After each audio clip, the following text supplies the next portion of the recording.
नमस्कार। पिछले वीडियो में हमने क्षितिज काव्य खंड से पाठ्यक्रम में वर्णित अंतिम कविता बच्चे काम पर जा रहे हैं के कवि श्री राजेश जोशी जी का जीवन परिचय, काव्यगत विशेषताएं और कविता का सारांश समझा था। आज इस वीडियो में कविता की व्याख्या सहित मैं चित्रा त्रिपाठी, हिंदी अध्यापिका, उपस्थित हूँ। सबसे पहले कविता को थोड़ा सा समझ लें, पढ़ लें। कोहरे से ढकी सड़क पर बच्चे काम पर जा रहे हैं। सुबह सुबह बच्चे काम पर जा रहे हैं। हमारे समय की सबसे भयानक पंक्ति है यह। भयानक है इसे विवरण की तरह लिखा जाना चाहिए इसे सवाल की तरह। बच्चे काम पर क्यों जा रहे हैं, इसकी व्याख्या हम समझें। कवि कहता है, सुबह का समय है, सड़कों पर घना कोहरा है। ऐसी हाड़ कंपा देने वाली सर्दी की सुबह कुछ विवश बच्चे घर से बाहर काम करने के लिए निकल पड़े हैं। कवि के अनुसार ये बच्चे अत्यंत निर्धन वर्ग से संबंध रखते हैं। अपने माता पिता के कार्यभार को हल्का करने के लिए कटिबद्ध ये बच्चे काम ढूंढने निकल पड़े हैं। ये कैसी विडंबना है। होना तो यह चाहिए था कि वे ठंड से बचने के लिए घरों में ही खेलते कूदते, फिर ये बच्चे काम के लिए घर से बाहर क्यों निकल पड़े हैं। आगे कवि कहते हैं कि यह हमारे युग की सबसे भयानक पंक्ति है कि बच्चों को आराम की जगह काम पर जाना पड़ रहा है, भले ही वह अत्यंत निचले वर्ग से है, जहां दाने दाने के इंतजाम के लिए माता पिता को बहुत परिश्रम करना पड़ता है। तब भी इन बच्चों को अपना बचपन गंवाने की क्या आवश्यकता है। ये ऐसी विवशता का चित्र प्रस्तुत करता है कि लोग इसका विवरण प्रस्तुत करते हैं, जबकि इस समस्या को प्रश्न की तरह उठाया जाना चाहिए कि बच्चे काम पर क्यों जा रहे हैं। प्रश्न किया जाना चाहिए कि आखिर ये बच्चे पढ़ाई लिखाई या खेल कूद की दुनिया से दूर रहकर पेट पालने की चिंता में क्यों लीन है। समाज इस समस्या को गहराई तक जाकर समझना चाहिए। क्या अंतरिक्ष में गिर गई हैं सारी गेंदें? क्या दीमकों ने खा लिया है सारी रंग बिरंगी किताबों को? क्या काले पहाड़ के नीचे दब गए हैं सारे खिलौने?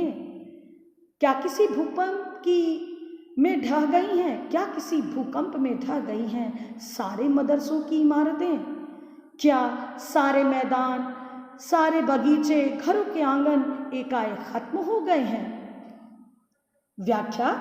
कवि बाल मजदूरों को गहरी धुंध में काम पर जाता देखकर प्रश्न पूछता है, ये बच्चे काम पर क्यों जा रहे हैं?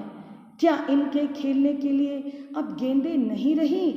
क्या सारी गेंदें आकाश में गिर गई हैं? क्या इन निर्धन बच्चों के लिए रंगीन पुस्तकें नहीं हैं?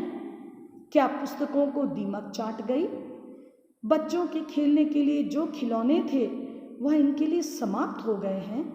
वे किस भयावह काले पहाड़ के नीचे दब गए हैं।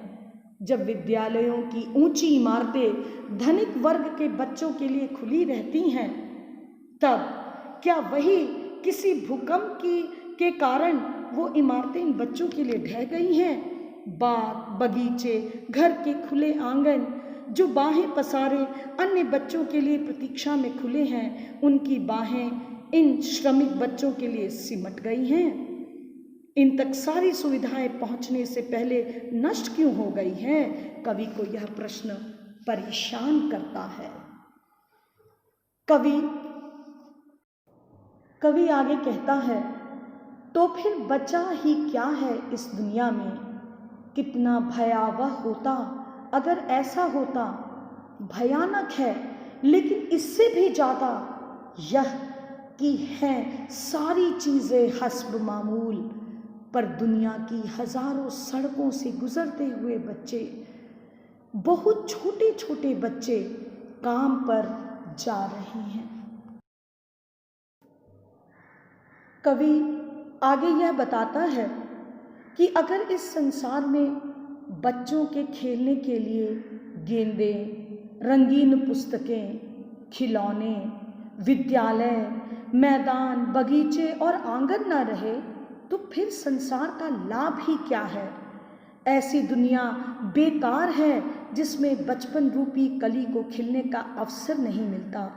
पर ऐसा यदि सचमुच होता तो कितना भयंकर अनुभव होता।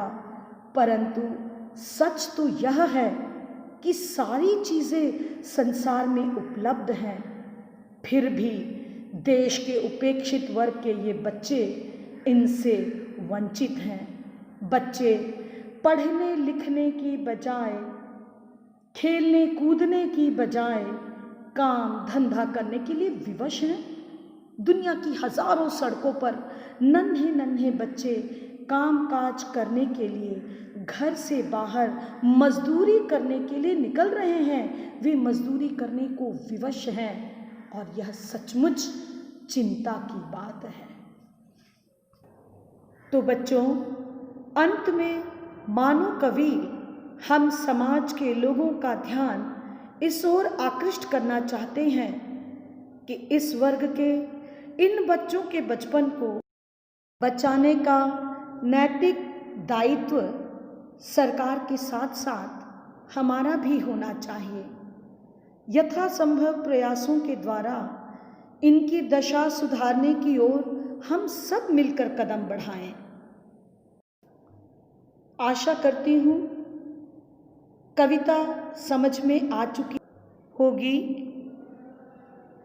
अगले वीडियो में अगले अध्याय के साथ फिर उपस्थित होंगी। धन्यवाद।